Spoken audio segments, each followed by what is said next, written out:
Moses, a three-pointer, looking to continue a career day, and she knocks it down. Gets the fast break layup and one. From the studios of 95.7 The Spin. He lays it up and in through the contact of Baylor. What a finish from Emma DeHart. Wasn't even looking at the basket when she threw it up. Back-to-back three-pointers off back-to-back possessions for the Screaming Eagles. It's the Stein Show with USI women's basketball head coach, Rick Stein. Lays it up and in, Addie Blackwell, and one. Welcome to the newest episode of The Stein Show. 95.7 The Spin presents the Coaches Show with USI head women's basketball coach Rick Stein. In this episode, we recap on the two big wins against Illinois Springfield and especially Lewis. There's a lot of history to that team, and USI won both games by double digits. We're going to talk about those two games, and then we're going to talk about the future when USI hosts McKendree on Saturday, and then we'll talk a little bit about how Coach Stein's defense has just been the top in the nation and how he has really focused on the defensive end this season. We're going to get Coach Stein in here right away, and we're going to start the Stein Show now. Welcome, Coach Stein. It's been another great 12 weeks, and again, we get to talk about basketball. Two double-digit wins against Illinois Springfield and Lewis. The one that really everyone's excited about is beating Lewis, a really historic team that goes back down to the 80s with USI battling it out and came up victorious. But first, let's focus on the first game, Illinois Springfield. It was a big one, won by 14 points. Really, what did you take out of that win? Well, a lot of things. Obviously, like we've talked from day one, and since we started games, we're taking it one game at a time and one day at a time. And I thought with that Springfield game, we came out and we're, it was weird because, it didn't look like anybody was going to make a basket for a while. And you had two teams, that really, and I think the defense on both ends was very good. Springfield's known for their defense and they played very physical, and it was a really physical game. They really, try to bottle up the pain on us a little bit, and heck, you got a 10-4 game after the end of the first quarter. You're thinking, man, maybe nobody's going to score a basket. Obviously, I think that second quarter we exploded for 22 and still held them to 9. Here's the thing: when you hold a team to 13 points at a half, you certainly are feeling good about what you're doing and some of the things that you're doing, especially on the defensive end and rebounding the basketball. Again, it's a team that has two of the, I think, really the best scorers in the league. And we talked about them last week in Ladowski and Jackson, and we really held them down the first. They obviously had a little bit better second half, and it was kind of a tale of two halves a little bit. But when you're down. When you're down 20-25, those long range shots become a little bit easier, and they started to make some, and we certainly didn't back that up on the other end, time and time again. But super proud of our team. Again, you hold a team to 49 points. We got a chance to win every night. We hold a team under 60, and we held them 49 and got another really good home win. And as you mentioned, final score of the first quarter, 10-4. No, that's not a glitch. That is the final score of the first quarter. Only 14 total points. But what changed after that frame? As you said, there was a lot of scoring in the second quarter. What changed after that break between the first quarter and the second? Well, I thought there was time in there also.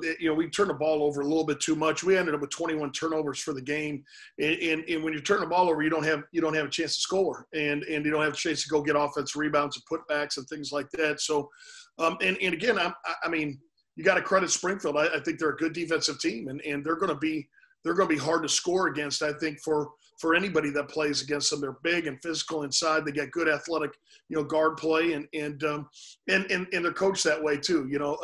Coach Thousand is, I think she's got that defensive background about her too, and you saw how they could defend a little bit too.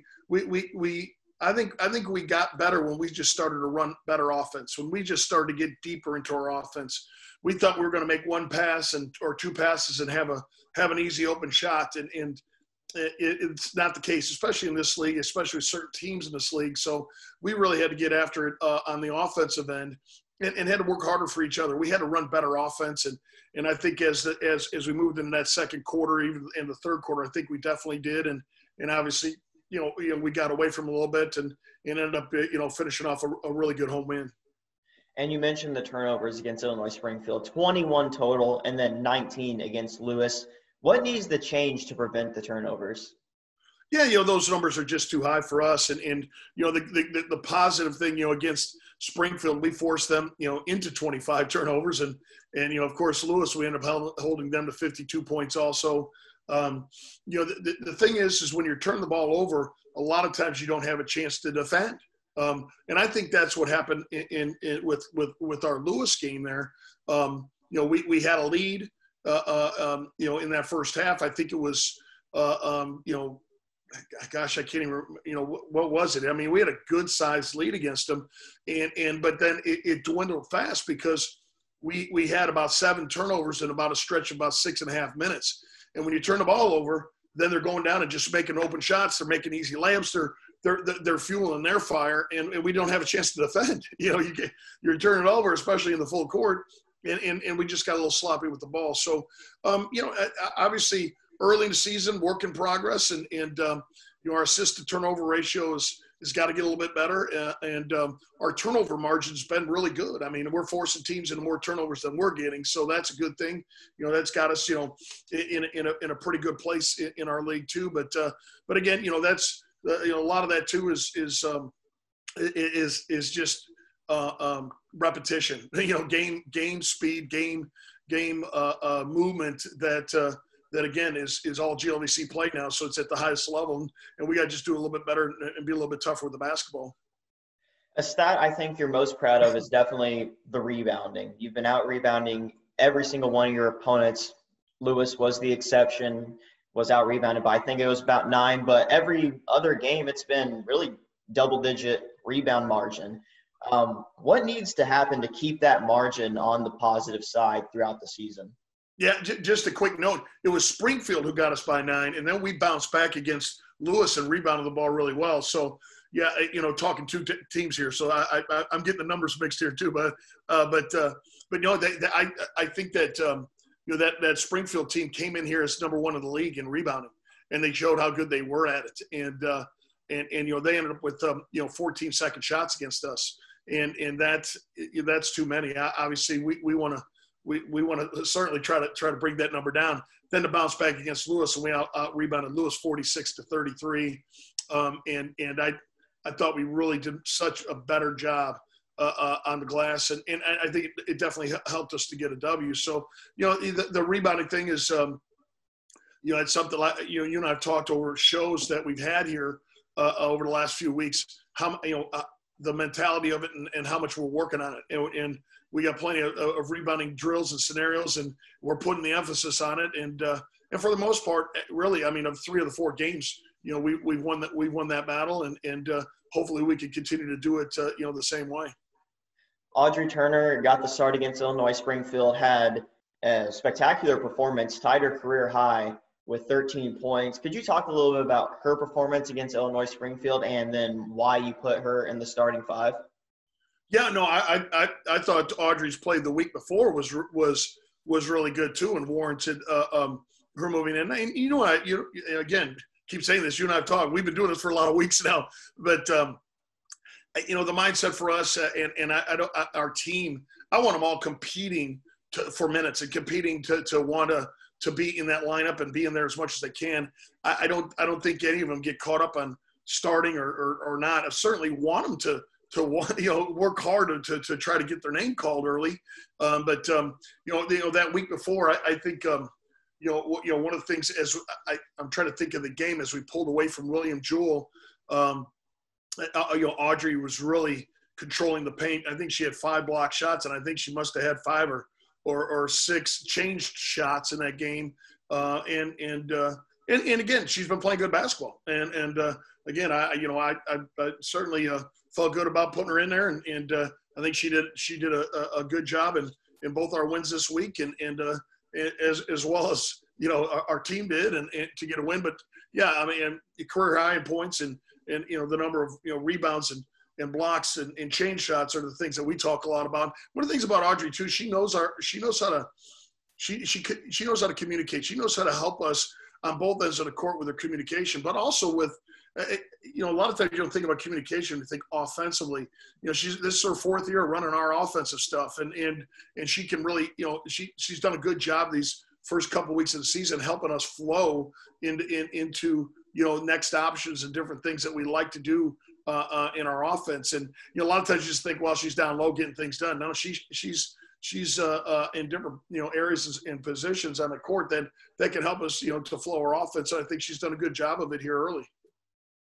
A couple more players I would like to highlight is Hannah Haithcock and Addie Blackwell, two sophomores on the team. They put up 10 points against Illinois Springfield. Could you talk about each of their performances against the Stars? Yeah, two of our most experienced players here. I mean, and what you just said, they're sophomores. Isn't that weird? Again, we only have 3 upperclassmen that return, and of course we have a transfer too. But when you think about players here that have had the experience, Addie and Hannah, obviously are 2 of the most experienced players we have in this league, and the fact that they're bringing it every day doesn't surprise me, and certainly need them to. I mean, that's where they were last year as freshmen. Even we were counting on them, and certainly as sophomores this year to expand their game and be ready to go. Every minute of the game is critical to us too. So so far I think Hannah's averaging a double-double. I mean, if she's not there, it's pretty darn close. She ended up with 10 and 6 against Springfield. She ends up with 9 and 13, against Lewis. And I think every one of those rebounds, I can remember how important they were. And Addie, as tough as nails. She's, she plays so hard and she's a really strong leader for us on the court. And even as something like, oh, she's a sophomore, she wouldn't lead. That's not the case. She leads us in many different ways, and her toughness and her communication is certainly part of that, and obviously her play too. So you brought up 2 players that are obviously off to a good start again this year. And you get another crack at Illinois Springfield, but in January. I know you're not focused about that far into the season, but is there something that you want to fix whenever you play against Springfield again? Is there something that just sticks out in mind that you want to change? Well, if you just look at the numbers, obviously rebounding the basketball is going to have to be one of them. That's one of the things we talked about. They ended up out rebounding. That's their only team that did. They ended up 14 offensive rebounds. I think we could be a little bit smarter defensively too. I thought we bailed them out a little bit too much. Instead of just making them make a tough shot. But between now and then, they're going to get a lot better. Between now and then, I think we're going to get a lot better. And again, they're a really good basketball team. They beat Quincy, and then they turned around and got another win this weekend. So they're sitting 2-1 right now. We beat a team that has won a couple games and knows how to win games, and certainly feel good about that. And now let's shift our focus to Lewis, a game that I was really impressed with. Really, what was the emotion after defeating a team that has been beating you for the past few years? Yeah, that's one of the things we talked about, Nate, was, with our seniors, with the ones that have been here with Emma and Audrey, their record against Lewis the last couple of years was 0-3. We hadn't won against Lewis since they were freshmen, and obviously that year we had we were in an NCAA tournament and we were playing them in NCAAs. We played them in conference tournament. We played them last week of the year. We played them 3 times about a week, and we had a heck of a year head to head with that basketball team. But again, they beat us once last year at our place. It was late, and it was a neck and neck battle, and then all of a sudden they made a few shots and got away from us and won the game. So you talk about rivalries in this league. I think right now Lewis and Southern Indiana is a really good one. We've had great games going back and forth. That really means something, too. Not just regular season, but conference tournament, NCAA tournament play, and we've had we've had all the above. So, two winning programs, two programs that are used to winning and knowing what it takes and have a winning attitude. And obviously, I think we beat a good Lewis team. That's a team that that just won at Indianapolis on Thursday night. They know how to. She's got a young group too. We keep talking youth with us. She's got some new faces, but they're talented and a little bit different than we've seen in the past. But again, you go on the road and win at Indy. That's not that you just don't. That's not by accident. You really got to fight for those road wins. And heck yeah, we had a heck of a game back and forth. It looked like we were in control and good things were happening. And all of a sudden they got in control, and all of a sudden we took back control. It's a game of runs, and basketball is just that. But especially when you're playing two really good teams going head to head. So obviously it feels good to get the sweep and top off a 4-0 first 2 weeks.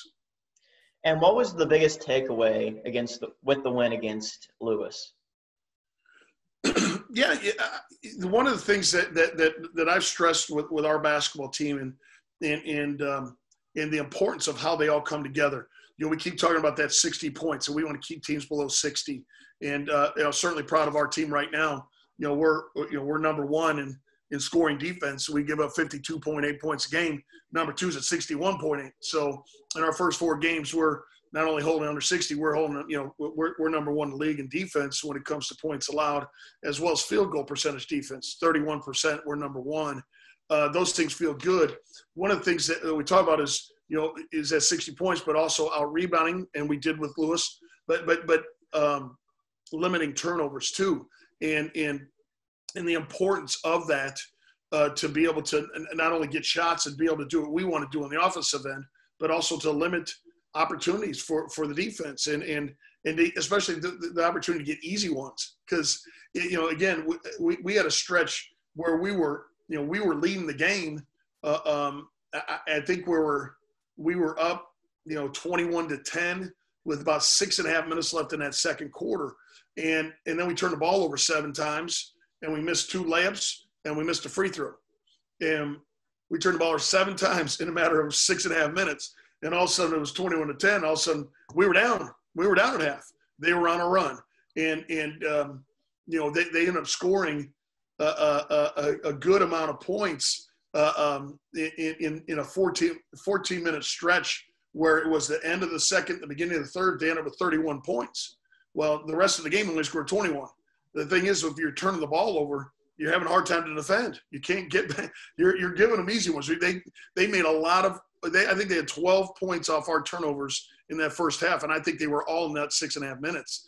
And we got to take care of the ball, and as we took care of the ball better in that second half, then we obviously we got more shots and made more shots, but also they had less opportunities to score that weren't against our defense. And down the stretch in the last 16 minutes of the game, it was a 31-11 USI win, and they go 2 for 20 down the stretch. They go 1 for 13 from 3 down the stretch. We were able to guard, and we were able to get into our defense because we weren't turning the ball over. So, so many of those things really come together on both ends of the court. Limiting turnovers for us is important, and I certainly think we did that in the last 16 minutes of the basketball game, the end of the third, the whole fourth quarter, and it helped us pull away and get another really good win.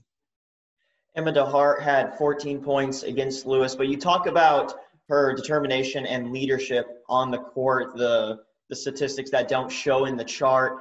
Could you talk about her performance that wasn't really shown in the stat sheet?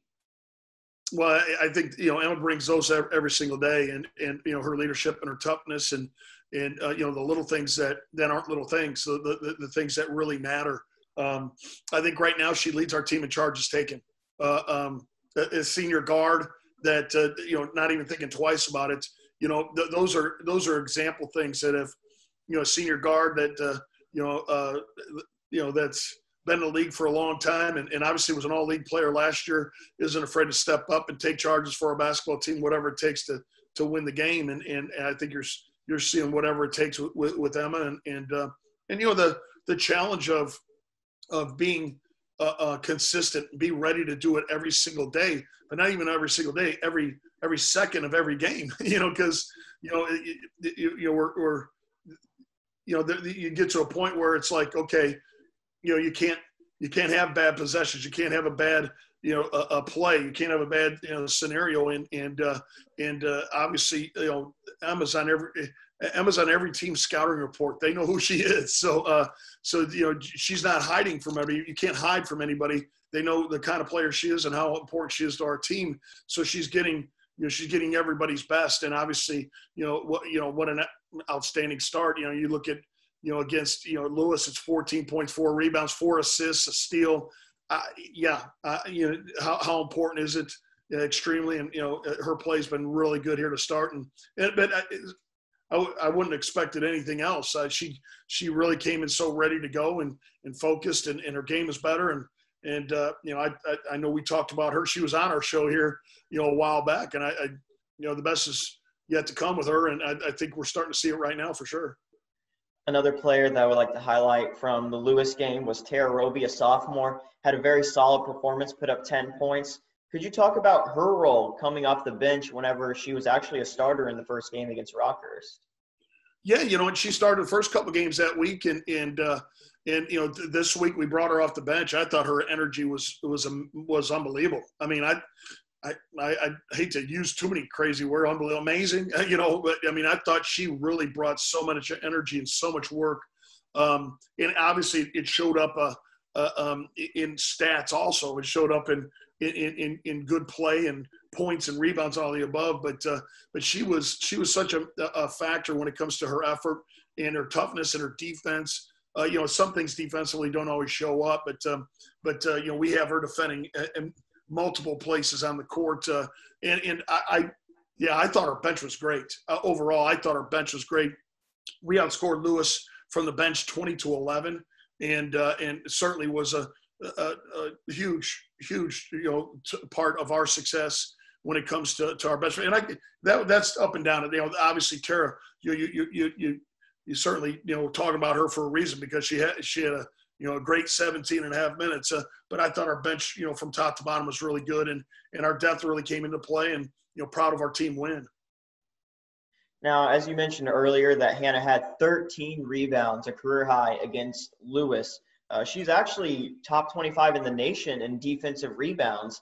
I think it was before the Lewis game, she was 18th in the nation for defensive rebounds per game. Could you talk about how she impacts the rebounding game?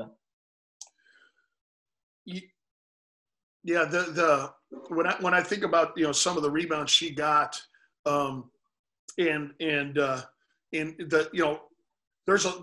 rebounding at all times matters. But then there was some rebounds, and there's been some rebounds in our first 4 games here that seemed like they were maybe critical ones. Like, man, we got to get this stop, we got to get this ball, and then in Hannah's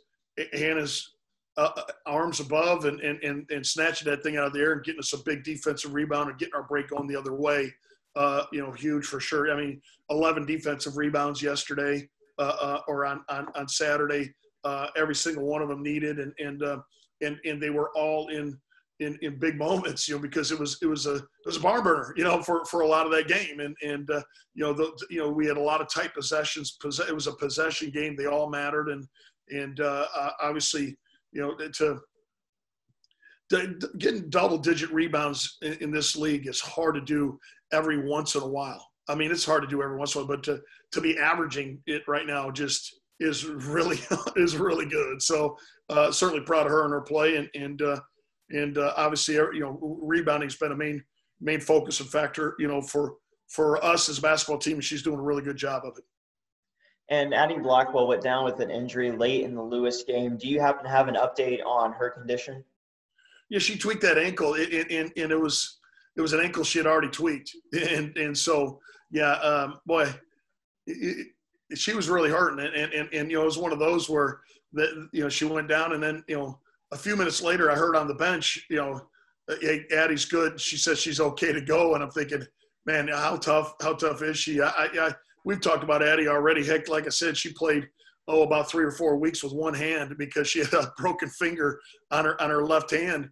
And it was in some sort of a cast bandage, and she played for 3 weeks with one hand and never complained one time. When it comes to toughness, obviously Addie doesn't lack any. But yeah, right now it's about the training room and hopefully getting her back sooner than later. That's a day-to-day thing. That will be a day-to-day, and we'll certainly going to make sure we've got her in the right place, getting things done with our training staff and trying to get that thing better as soon as we can. And it was really a good shooting night overall against Lewis, but really tough behind the arc, shot 11%. Are you worried about the three-point shooting from your team this early in the season? No, I think jump shots are jump shots, and sometimes they go in, sometimes they don't. We went 5 of 11 from three against Illinois Springfield. So right there you shoot 45% from three. So you got to give Lewis credit that they're a good defensive team, and they make you rush a little bit, and they made us rush, and I thought we probably rushed a few shots. And then at the same time, if as I remember, even the whole weekend, but even just thinking back to a few of the open looks that we had, and the ball looked like it was in, and it just didn't get in, So that's why we try not to live and die on the jump shot. That's why we certainly try to take care of our business on the defensive end, and then try to own that paint, own that free throw line. That's one of the things that right now we're one of the best in the country when it comes to free throw attempts and makes. We're making more than our opponents are attempting, and that means we're dominating that paint. We're getting in there trying to get things done, and hopefully we can keep doing that as we move forward. Now, the team free throw percentage has been dropping in the most recent couple of games. How has your team been trying to improve the free throw percentage? Yeah, you know what? We shoot them every day. We certainly have them chart free throws daily. During practice, one of the things that we'll do is we'll shoot. We'll put pressure on them. You shoot free throws that, we'll shoot 2. If you miss, then you're going to run this. If you miss 2, you're going to run this. We'll put pressure on them. We'll have one player shoot for the entire team. Hey, we got two free throws, and the team's counting on you. Because that's the thing. Every shot we take, every free throw we take, it's for our team. It's all about team and trying to top that off. I definitely think we should have a team that's in the in the 70s. We should be in the low to mid 70s as a basketball team when it comes to free throw shooting, and we'll definitely continue to work on those things as we move forward. The great thing is we're getting there. We're getting there, and we're getting there a lot. And yeah, when you think about our free throw percentage with Lewis, we were 20 of 32, 62%. You get that above 70%, and then all of a sudden you're winning, by 13, 14, 15 points. It certainly could make a difference, down a stretch too. So those are things that there's a lot of ways we can improve. And I told our basketball team, I'm certainly proud of us being 4-0 and being in undefeated in the league and being where we are right now. But we certainly haven't peaked yet, and we certainly could get better over these next few weeks. And we talked about this a little bit last week and talked about it in the broadcast a lot. Ranked second defense in the nation in giving up points per game. Is this motivation for your team, or is this just an early stat you look at? Well, we've certainly been preaching defense from day one. And with so many new ones, I didn't know what kind of defensive team we could be. With so many young ones, especially, with our youth at the guard spot too. I didn't know what kind of defensive team we would be. Obviously, it's something that, you and I have talked about, how important it was to last year's team in the defensive end. And it's important to all the teams I've ever had. But, to be number one in the league, to be in the top couple in the country at this point in time, it doesn't feel good for sure. But every night's a new challenge. Every night will continue to be a new challenge. I think we're getting better every day defensively. There's definitely things that we have to shore up as we move forward and play different teams and different types of styles of play. Communication is critical in how we defend, and I think we got to talk better. We just got to talk better and talk more, and that's a great skill. It's the number one skill. We could talk our way through a lot of things that might go wrong or deficiencies or mistakes on the court.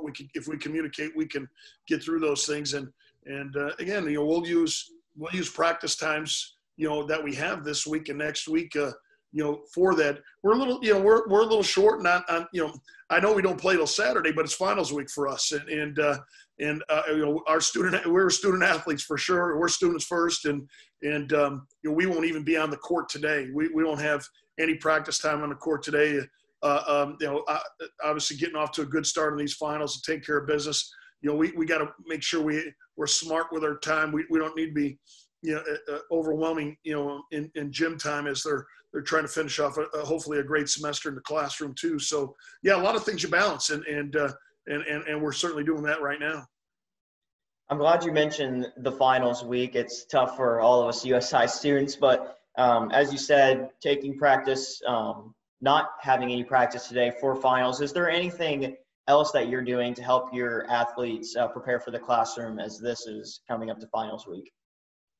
So much of that is done throughout the semester, really. And, just trying to keep our players, our student athletes on track as you move along. So you don't get to this point where now we're playing games and we're not getting overwhelmed. And obviously, we just played 4 games, I think, in 9 days.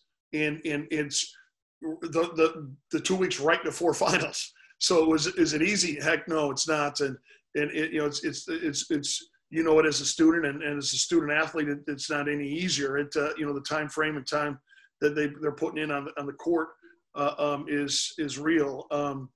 But we try to help them think ahead and plan ahead and do as much things that they could do ahead of the schedule as we move in. And then again, this week is, we won't be putting in anything new this week. I'm not trying to give McKendree a scouting report, but it's not. This isn't a good week to put in a whole new offense because their minds are going to be stressed to the limit already enough, and a weird week too because our finals are they're all online, and so that's different for students too.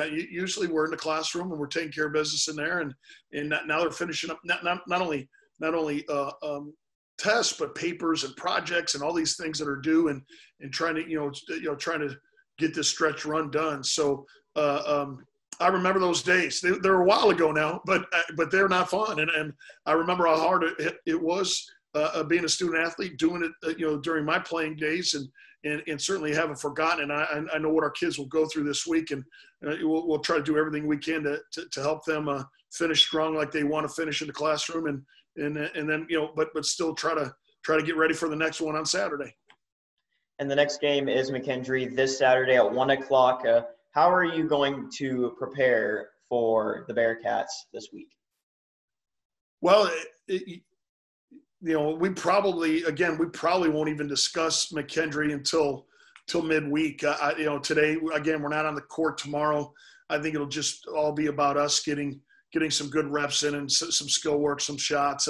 We probably won't even start to discuss them till Wednesday-ish and Thursday-ish. And truthfully, I have not seen them play yet. They're a team that we've really, since they've been in the league, we've really had some good basketball games with them. I know, obviously I think our record's been pretty good, but it isn't because we haven't had good competitions. And, they're a team that has lost a few games. They're sitting 1-2. And it's weird because their 2 losses are both at home, but they won on the road at S&T. So we already know they know how to win on the road. So they're coming in here. We know they know how to win on the road. They got to win. But it's what you and I have talked about, the fine line really between teams that are above 500, below 500, 18 wins and 10 wins maybe. They lost to Rockhurst, and we know how good Rockhurst is. They came through here. They lost by 7 or 8 points to Rockhurst. They play Indy on Saturday. Indy gets them by 6. And they're possession games. A couple possessions either way. You're looking at maybe a 2-1 or a 3-0 team. So every team in our league is good, and they're all going to be are ready to go. And certainly, no doubt there won't be any difference with McKendree too. So again, the beginning of this week is about was about us and taking care of some business with ourselves on the court and in the classroom, and then toward the end of the week we'll dig into McKendree a little bit more and get ready for that game on Saturday.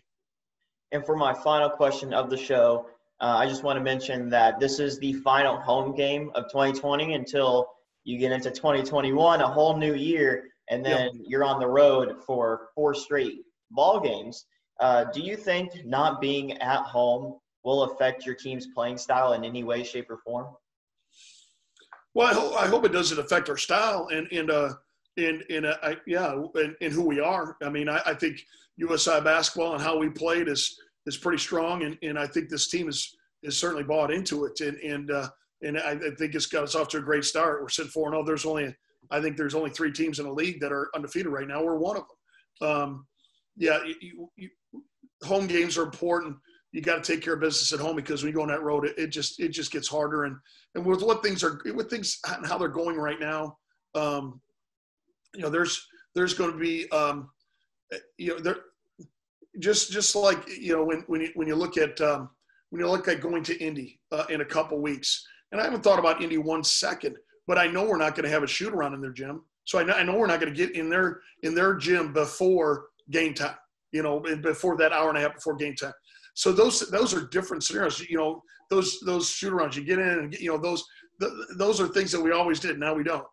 The travel, and how different is that with COVID going on, and how smart we got to be, and we're going to be ordering a lot of meals. We're not going to be sitting in restaurants and being around other people, and that's different too. There's so many things that factor into the road and how hard it is, let alone you're playing a team that's used to practicing in that gym every single day, and they're pretty good at it, so one game at a time. We're 4-0 on this homestand right now, and we got a chance to get to 5-0.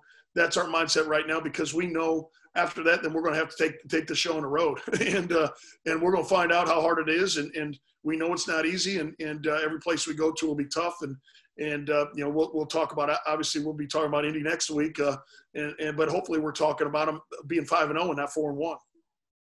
I want to thank you again, Coach, for taking time out of your day to join the show. Again, congratulations on the 2 wins against Illinois, Springfield, and Lewis. And I will see you on Saturday when your team will hopefully beat McKendree. So, again, Good luck against the Bearcats on Saturday. Thanks, Nathaniel. Sounds good. Yeah, have a great week. Good luck with your finals. And, we'll see you later on in the week. All right. Thank you, Coach.